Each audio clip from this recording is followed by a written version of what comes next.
What's going on, guys, and welcome back to Notoflexion Gaming. Today we're going to be taking a look at Albion Online Lingo and the language of Albion. We're going to try to dive not too deeply into each term, but just give you a general overview of each term, and it's going to be a long one, so let's just jump right in. So the first term on my list of many is Terry, or territory. So let's take a look at some territories. So if we go into the black zone, any black zone area, such as this, let's say for instance, has a territory. So this is your territory. Territories are claimable spaces in the open world which can be claimed by guilds through multiple days of open world combat. Noted by the red outline, they give guilds and or alliances season points, which help them level up. Next on our list is the black zone, as you see here, which is the larger part of the map. So the black zones can be accessed from any major city through the realm gates. So if you go into any major city, such as Fort Sterling, let's click on that. Any one of these realm gates will get you into the black zone itself, to the portal town, which, if we go up here to the Fort Sterling portal town, oh, let's click in. No, we can't. There we go. I'll bring you right to here, which will allow you to enter the black zone. This area is safe, but just an easy way to remember that the realm gates will lead you to the portal town, the portal towns will lead you to the BZ. HOs, or hideouts, are guild houses in the black zone or roads of Avalon. A hideout can be used for almost everything a town can, such as storage, refining, safety, marketplace, etc. Hideouts have power levels, as you can see here. This one is as high as actually not the highest it can go. It's almost maxed out. And hideouts, as you can see, I'm in one right now, basically look exactly like the cities. You have the marketplace, you've got a repair guy, enchanting. Basically everything you need can be found in your own hideout once you are in a hideout in the black zone, depending on its level. A term you might hear experienced players use often is siphoned energy. Siphoned energy can be purchased from an energy manipulator, as shown here, right there, and I already have 10 of it. Siphoned energy, which goes along with our next term, which is overcharging. So siphoned energy can be used to overcharge your equipment. So once you have 10 in your inventory, you can overcharge your equipment, allowing you to increase your item power by 100 for 30 minutes. Once that timer is up, your equipment, as shown here, has a 15% chance to break. Not all of it 15% chance, but each single piece has a 15% chance to be broken and lost forever. The next acronym on our list is HOJ, or HOJ, Hand of Justice. So the Hand of Justice is probably the best clumping and dumping weapon. It is a weapon that basically takes all of your enemies, brings them into a nice little small clump, and allows you to take care of them. But what I mean by that is basically killing your enemy easily as a group, as shown in this video here. Push. Pop your boots. Pop your boots, guys. Yes, pop your boots, guys. I'm grabbing them. I'm clumping them. I brought them back to you. Delete them. Fucking delete them. Let's fucking go, boys. Alright, kill the mobs. Now, as you saw in that video, a couple terms were used, so let's talk about those. So let's talk about delete. So as you can expect, delete means to kill your enemies with the touch of a button. Basically, you're trying to use this Hand of Justice to group all of them up and to execute them as fast as possible in one shot. That's what deleting means. Along with deleting, you'll hear the term clap, which is very similar. It means it's a large-scale AoE damage, defeating another player simply and easily, and deleting people. That's what clap means in Albion Online. Along with clap, you're going to hear clump, which we talked about earlier, which basically means to bring all your enemies or enemy NPCs together in one small collapsed location, allowing you to take care of them easily with, other spells. Here's another video of another term that I like to use, which is bomb squads. Okay, pop your boots now, and we're gonna... Banzai! Look at this chest, okay? Bomb the southwest side. Yes! Oh, beautiful! Look at Trumpet Man. So bomb squads are a group of players knowing that they might die, attacking another group of players to try to kill them off. So it's kind of like a kamikaze. You're going to go in and you're trying to kill as many people as you can. If you die, you die. That's what a bomb squad is. ZVZs, or Zerg vs. Zergs, are large-scale battles between, it could be 50v50, 100v100, it can be as big as 200v200. It gets intense. So that's what ZVZs are. Along with Zerg there's a couple of different terms. So we have AoE escalation. So AoE escalation is a built-in mechanic increasing the damage of spells that are designed to attack 3 or more players. So if you have a spell that attacks 3 or more players, like an area attack, you would technically, it'd be an AoE escalation. Along with AoE escalation, you have Focus Fire. So Focus Fire is a built-in protection system for players who are outnumbered. So let's say it's a 5-man group versus a 15-man group. This protection comes in the form of Focus Fire, which is damage reduction factor that kicks in when you are attacked by multiple opponents, based on 2 specific factors. The number of players attacking a single player, and whether or not there are melee or ranged people attacking. Those are the 2 main factors. The last term with the ZVZ is Disarray Debuff. The idea of the Disarray debuff is to create a trade-off for bringing massive amounts of players. It encourages people to bring better equipped and better organized groups instead of relying solely on numbers. This basically reduces the damage and output and CC duration of the larger the Zerg is. So if a Zerg has 100 people, the CC duration on all their CC attacks will be reduced by a significant amount compared to a group that had 20 people, let's say. Another term you're going to hear often, which if you've seen my other video, is gankers, or to get ganked. So gankers attack someone when they are unaware. That's basically what ganking is. You can have solo ganks, you can have group ganks.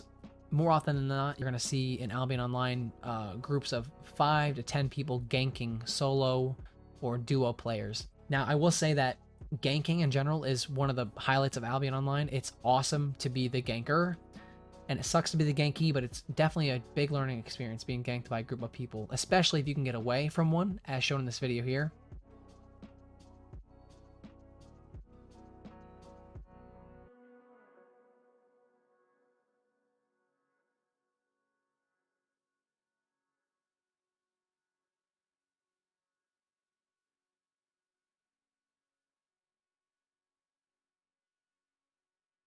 Super satisfying to escape a gank like that. The next term on our list is Hornet, which is coined by Ivan Ham or Ivan AM from Bunch of Bulls. It's a very interesting term. So basically, to Hornet means to basically act like a swarm of bees. So let's take, for instance, this map here. So we have, let's say this is a group of players, and this is a group of players. They come together in the middle and they meet and they're attacking each other. To Hornet means to come on the back side of one of these groups, either side, and to attack the back side of the group with low IP, high escape mobility builds. Just try to get a couple kills on the people, take some loot and get away. You're basically trying to be a nuisance to the team is what you're trying to do. You're trying to make the backside of this tough for the group that's fighting. Since we have this map up, let's talk about mages, siphoning mages basically. So siphoning mages is an NPC that spawns in an occupied resource territory, such as this, resources. They award season points to the occupying guild. That's what they are. So you can come in here and you can actually kill these mages, and you can get the resources, the siphoning energy to your own guild if you come in and kill them. But if these are left alone, the energy that these siphoning mages get go to the guild that occupies this area. A core, or power core, is an energy source for a hideout. Basically, it'll pop up on the screen. I'll show you what it looks like right here. And basically what you do is you can pick this energy core up and bring it back to your hideout to increase your hideout's power level. When you're increasing your hideout's power level, you're making sure that your hideout cannot be destroyed. You're basically making your hideout invulnerable when you bring these back. Energy cores also give you a certain amount of might and season points as well. They're great to pick up and to bring to a hideout. Unfortunately, that's the only way to get might out of the cores, but it is what it is. Energy vortexes, or energy crystals, are exactly like energy cores, but they power the territory itself. So if you find an energy vortex crystal, it'll drop, as you see here, dropped on the map. You can bring it back to your territory and level up the quality of the area. Term often used a lot in Albion Online, I would say probably the term used the most in Albion Online, is going to be rat. So when you're ratting, you're being a rat, you are a player who avoids PvP in the hopes of grabbing loot or chests with a specific equipment build to make them good at running away. So basically, I'm a fast as fuck boy. Often these builds cater to escape and movement only. They don't care about damage, they don't care about CC. All they're trying to do is get away. So when you're ratting something, you're taking the loot and getting away as fast as possible. Diving, yes, diving. Not swimming, not diving off a diving board, but diving is another term used in Albion Online, often with rats. Diving is when a player or group of players jumps another player or group of players in a instanced area. So let's say, for instance, let's top out of here. Let's go to the map and let's find an instance where this would happen. Let's see here. So we have a static dungeon here called Exalted Crypt. So let's say there's a 10-man group in here clearing mobs, trying to kill them. What it means to dive is to have another group come in and try to kill that group while they're attacking mobs. A term you'll hear often in Albion Online's official Twitch channel is going to be hand-holding. So hand-holding is when one alliance or guild helps another alliance or guild with a specific game content. An example, this would be a no-kill policy between certain alliances or guilds, making the game easier. So basically they are hand-holding, they are walking each other through an area or instance content or whatever it is, making it easier on all of them. So you're basically hand-holding them like a child would to a parent. Last but not least, on our Black Zone area terms, we have the Crystal Spider. So Crystal Spiders are creatures that spawn in the Black Zone that have the possibility of dropping loot from 1k to 10 million or more. They also give a certain amount of might once killed, season points as well. A group of players or someone with high spec could kill this solo, but normally it's a group of 3 to 4 players killing these things. They can pop up anywhere on the map. They're shown as a little diamond-y thing, and then once attacked, they will start moving around and you just have to kill it for them to drop the loot and the might and the fame. Note that if you find a spider on the map, they will not move until attacked by a player. Okay, now that we're at a marketplace, let's take a look at tomes of insight, or tomes in general. So tomes are basically quick ways of leveling up spec, and we're giving your guys a little more increased experience. So tomes, as you can see here, we'll just buy one of these and show what it does. We'll buy this, sure. So tomes can increase your spec on your items, so tomes of insight. You also have tomes that are that can increase your gathering as well. But let's take a look at tomes of insight. So this will give me 10,000 fame for my equipped items. By equipped items, it means weapon, chest, head, feet only. So when I use this, gives me 10,000 fame. That's all it is. So when people say they're popping books or they're eating books, they literally mean they're using tomes of insight or tomes for skinning or gathering or whatever it is. Okay, now that we have a nice little blob on our map, let's take a look at what they're doing.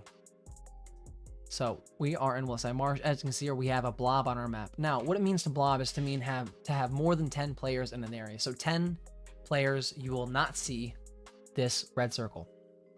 Anything over 10, you will see it. That includes people in party, out of party, guildmates, enemy players, does not matter. Once there are 10 people plus 1, so 11 people in an area, you will get that blob. As you can see, as it moves closer to where I am and there's more people in here, the blob gets larger.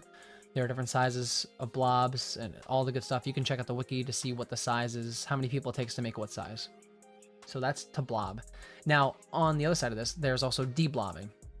So as you would think, deblobbing means to disperse. So if you're blobbing in an area and you've got 11 people and you spread out, you're basically deblobbing. That's all it means. Let's talk about a term that you'll never hear in another game, which is blue police. So blue police, it was coined because you have people in the red zones who are not flagged, who will group and or just randomly gather around the red zones, killing flagged players. By flagged players or red players, I mean players that are flagged for PvP that are looking to kill other players to loot them. Now, there are flagged players in yellow and blue zones. More than likely, they are there just testing out builds or, you know, just being cancer, running around in 1800 IP, trying to kill people in yellow and blue zones. But generally speaking, blue police, they hover around the red zones and they are policing, literally policing the areas, killing all flag players, trying to keep the area safe. Like I said, it's not normally groups of players that are together trying to do this. It just sometimes happens randomly. Next, let's talk about some skills. Specifically, let's talk about cleansing and purging. So on my skills, I have a Fiend Cowl on, and my Fiend Cowl has Purge. So Purge is basically removing all buffs from the targeted enemy after 0.4 seconds. So what this means is, let's say you come at me and you are all maxed out on, you know, all your buffs you have, attack buffs, defense buffs, all that good stuff. If I hit that button, that removes all that from you and you are basically back to 0. Alongside Purge, you have Cleanse, which is basically the opposite of Purge. So Purge you're using on someone else, Cleanse you are using on yourself and your ally. So let's take a look at what Cleanse does. So Cleanse, create a purifying circle within a 4-meter radius at your feet, cleansing all crowd control effects and debuffs, except damage over time effects, from all allies in the circle. So that means any guys, any of your party or yourself in that circle, removes all the debuffs on you besides those 2 mentioned. So cleanse, you're helping yourself. Purge, you're removing buffs off people. Those are the 2 different ones. Now, since we're talking about purge and cleanse, let's talk about invis. So invis comes in multiple ways. You have invis on your armor, such as ambush here, which can be used. So I have invis pots or invisibility potions. Invis potions, as you can see, turns you invisible for up to 7 seconds. Attacking using invisibility or taking damage reveals you.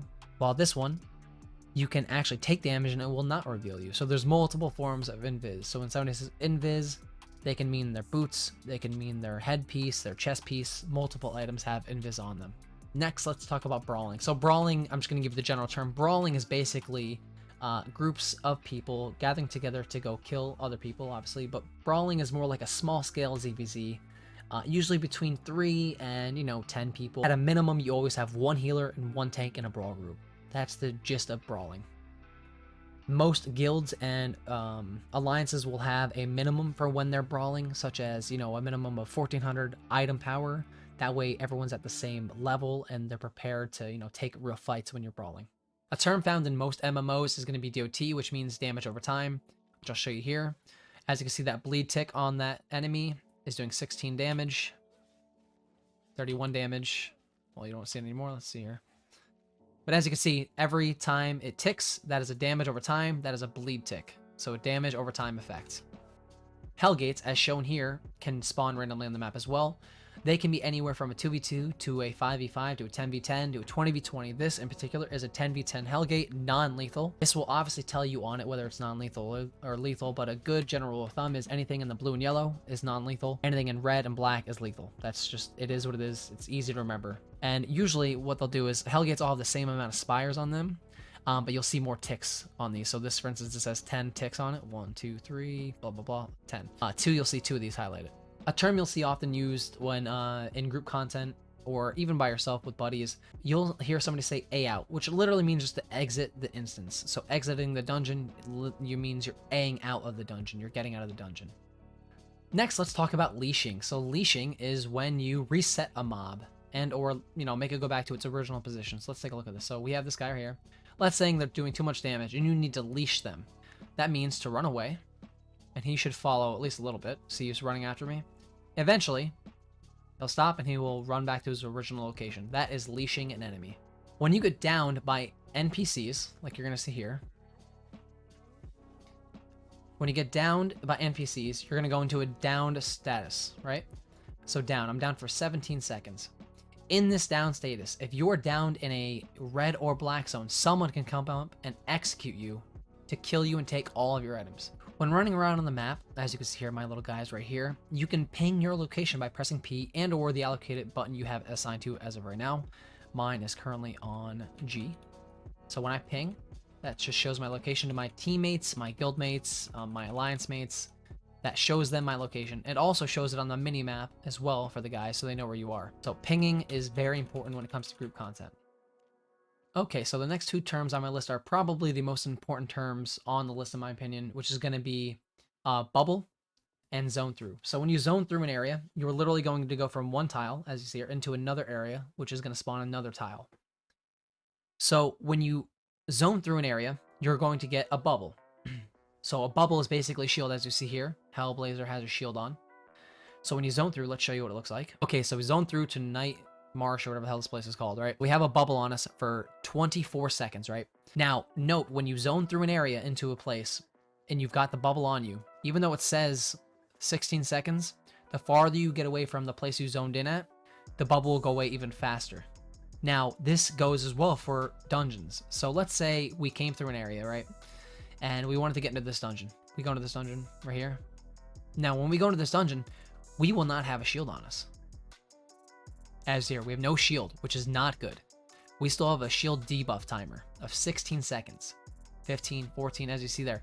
So now, if you come into a dungeon and you don't have a shield on, that is very, very bad. That means you have no shield, your skills aren't even up yet, and you can be attacked when in here. So now that our shield we can get a shield again, let's jump out, and then we're going to jump back in because we're going to talk about bubbles in another way. A very important thing to remember when zoning through with bubbles, if you're being ganked in a location, let's say we're being ganked and attacked here, right?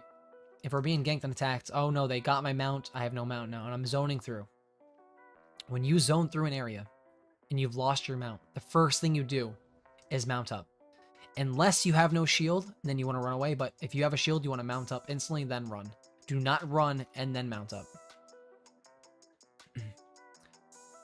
What's going on? Oh, these guys are dueling, okay. Likewise, if you're getting ganked and you have a shield up and you go through another area, your shield will eventually wear off, right? So if you're running back in between areas and there's gankers on both sides of these areas and you run through, eventually you won't have a shield anymore. So if you go back through a couple times, you know, and you're getting scared, the guys on this side now will be able to attack you freely and you will not have a shield. Very important to remember that when escaping gankers in the red and black zone. One more thing about shields, specifically relating to solo dungeons. So if you're in the red and black zone and you go into a solo dungeon, you will have a shield popped. So here's my shield. Now, notice my skills are not up yet. If you run away from the entrance and you get away from the entrance too far, your shield will be gone and your skills will not be up. You will not be able to do everything. Everything's on cooldown. You can still be attacked and killed if you do not have your shield up. Just remember that it's a big thing with solo dungeons and shields and bubbles in the red and black zone. If somebody says they want you to X up, that literally means they want you to go to chat, hit X, and hit enter, allowing somebody to then click on you to invite you to party. That's all they mean when they say X up in chat. The next terms on my list are probably my 3 favorite terms in the game. So we have 3. We have Gucci, juiced, and shitter. So Gucci refers to somebody who is in very expensive gear, and I mean very expensive gear. Let's take a look and see if we can find something. Like right there, Dismas Vival. Let's see here. 1.78 million, 890k, 999k. Oh, missed his weapon, but I'm sure his weapon was worth a couple mil as well. Find somebody else with a weapon that's expensive. So right there, 15 million for weapon. That guy is juicy. He's juicy, he's Gucci right there. That's what you want to see. So that's Gucci. That means he's very expensive. Juiced means he has extremely high IP. So for instance, this guy, actually, this is a good example. This would be considered a shitter. In the red and black zones, you've got guys that run in gear like this, and you consider them shitters just because they have low IP. Now note, just because they have low IP does not mean that they are not strong with this build. I've seen people in 900 IP kill people that are 1200 IP. Be very wary of the specialization of these people. This guy's trying to kill me. So we got on. He's got a reset build. Yeah, we're not gonna. And he's got Judicator boots. Yeah, we're not gonna fight somebody. What's he charging me to?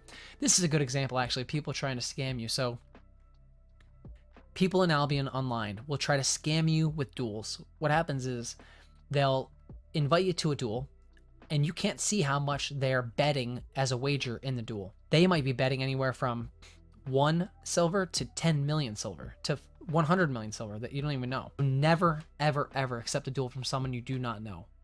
Never, ever do that. So we talked about Gucci being a very expensive build. We talked about a shitter. Unfortunately, Aphroditra 1991 is, I'd consider this a shitter build, 100%.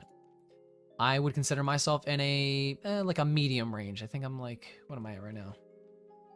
Almost 1300. So not a shitter, like a good in-between. 1200 IP is a good in-between. Now, the last term is juiced. Juiced literally means he's in extremely high IP, meaning he could take anybody on in a fight. I think that guy that invited us to a fight earlier would be considered juiced. Yeah, there you go. This guy's juiced. If you find a guy like this in the red or black zone, this guy is rolling deep, as in this is a very expensive build, Gucci, and he's very juiced as an IP. It's 15, 16. It's very nice high IP. Good for clearing mobs. These guys probably doing faction content in yellow zone, like a Chad. That's going to be our next term, actually. A Chad or a Giga Chad is someone who runs in 1800 IP, 1600, 1800 IP in yellow and blue zones, just basically face rolling every single thing they see because they can. Now let's talk about CDs, or corrupted dungeons. So CDs are instance-based content. So it's a 1v1. It's a PvPvE experience where some people live. It's an almost arena-type dungeon where you clear bosses and mobs in the hopes for some 1v1 PvP content. This is probably the best 1v1 PvP content you're going to get in the game. Unfortunately, if you're in the black zone or red zone, it's rare that you're going to find somebody that is solo, that you can solo PvP with. So this is what people resort to. Most people that do corrupteds, if they're doing corrupteds only, that's basically their thing. That's their jam. That's what they do. You guys have noticed that this thing has a butt crack? Isn't that strange? Whatever. And anyway, back to the CDs. So CDs have what you would call a meta. So a meta is basically the best build and or set of items used in that specific type of content. So for ZVZs, there's a meta. For corrupted dungeons, there's a meta. For any solo dungeon stuff, there's a meta. For this instance dungeon, there's a meta, and so on and so forth. Along with CDs, you have HCEs, which are hardcore expeditions or hardcore. They're similar to solo dungeons or group dungeons, as in you're running them with a group and you're trying to beat this expedition with a group of people. These HCEs also have very specific meta builds. You won't see anybody running anything besides, you know, that specific clearing build for these HCEs to make them easy. This is a very interesting end game PvE content that a lot of people do like to run, and it's very profitable. If you find a good group, you can knock these out very fast. Next on our list is FF, or Fame Farm. Fame farming is literally just playing the game and killing mobs and fame farming up. So every time you kill a mob, let's show you here real quick. So we kill this mob, we're gonna get a certain amount of fame, right? So 400 fame. Now, when you're fame farming, normally that means you're in a static dungeon or a group dungeon. Let's see if we can find one. I'm sure there's one in here. Right here, like this. Deepwood Enclave. This is a static dungeon that is always here that you can go in, and there's mobs in here that are higher tiered mobs. When you're clearing these with people or solo, you are fame farming, trying to get fame to level up your character. That's what fame farming means, FF. The next item on our list is going to be iframe, or invincibility frame, which is used in many games. Same thing in this game. Very similar. I'm going to show you. So I have the skill dodge on every boot. There's the skill dodge. Leap towards the targeted position, becoming immune to all damage, debuffs, and crowd control effects for 0.8 seconds, almost a full second. I believe it's on every shoe ability, or every shoe, if I'm not mistaken, or it's like slightly different name on most shoes. So the iframe basically works like this. You can take an attack. So this snake's attacking us. And if I iframe through it, it won't do any damage. So ready? Iframe. 0 damage, as you saw there. So that's what an iframe is. Next on our list is item power, IP. So let's take a look at Hideouts or whatever. So IP. He's a juicy boy. A very expensive build. So his IP is 1285. Now it's 1368. I forget why that jumps every once in a while. But so that's what IP is. When you're inspecting somebody, you're looking for their general IP, their item power level. Next on our list always makes me hungry whenever I hear it. You always hear this used in arenas and, you know, some corrupted dungeons, stuff like that. You hear the word meatball. So meatball is the wildfire staff's specific move, magma sphere. People call this meatball because when they shoot it out, it literally looks like a flaming meatball.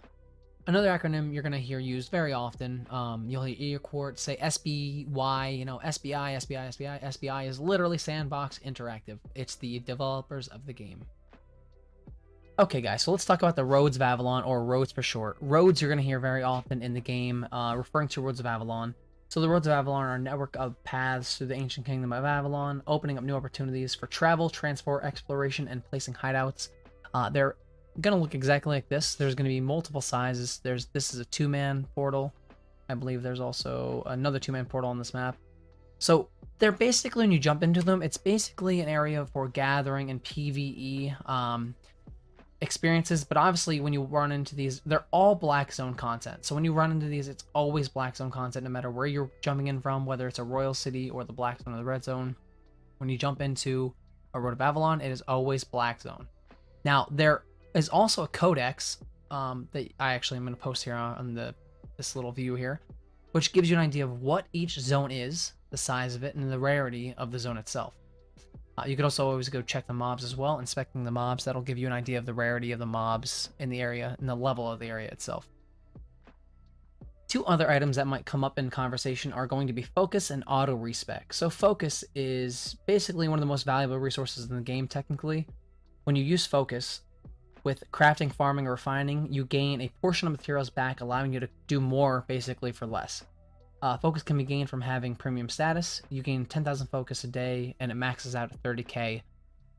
And then the second item, which is auto respec, which is in your Destiny board. It'll pop up as is here, auto respec. This basically allows you to level up other items a lot more efficiently. So let's say you have a weapon and armor setup that is maxed out. For instance, I'll show you my battle bracers are currently at 105. When I say maxed out, I mean 100. So if you have something at 100, that means they are maxed out technically. So what auto respec does, instead of gaining 25% of the fame you get, so let's say I have my axe, head, chest, feet are all at 100 spec, right? When you use auto respec, the fame earned for these, 100% of that fame goes towards fame credits, which are shown here.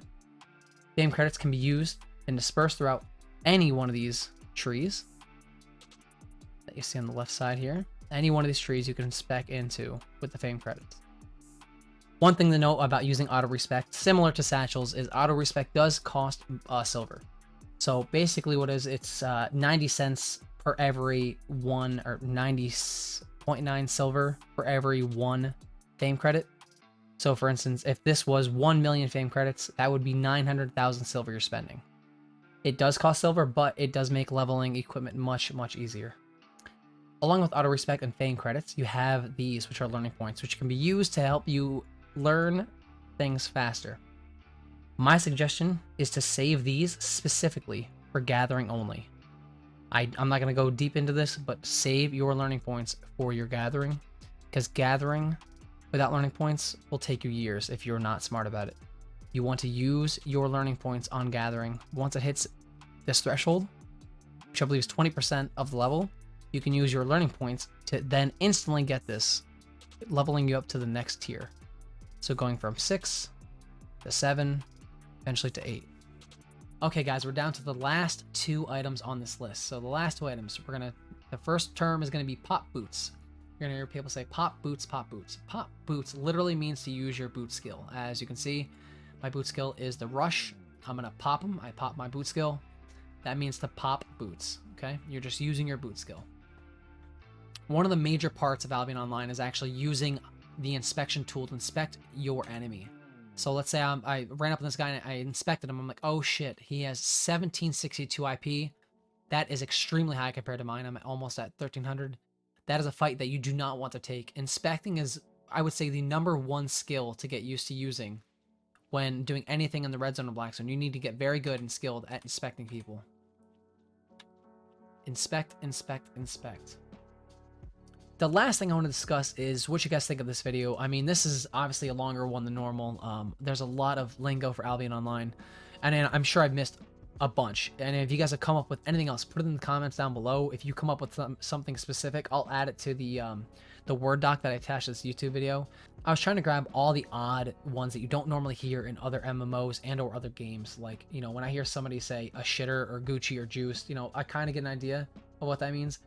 But when you hear somebody say like a rat or diving or, you know, or Hodge for that matter, I'm like, what the fuck is a Hodge? Like, is that a place you live? Like, like as a dojo? Like, what is that? So I try to put all these together in a nice, convenient way. Obviously, if there's some missing, guys, hit me up. Once again, guys, I appreciate you all for checking out the video. Any comments, you know, all that shit, put it down below. If you guys like the video, smash the like button, all the good stuff. And I do want to do a little quick shout out to my guildies who helped out with this list. I sent it out there and just trying to get some more ideas. I definitely missed some of these already. So a shout out to Icarus16, J Chud, Loch Ness, Lamati, Ivan, Ham, Loamia, and Michael02. Thanks, boys. So guys, once again, that's it. I appreciate you all. Peace out.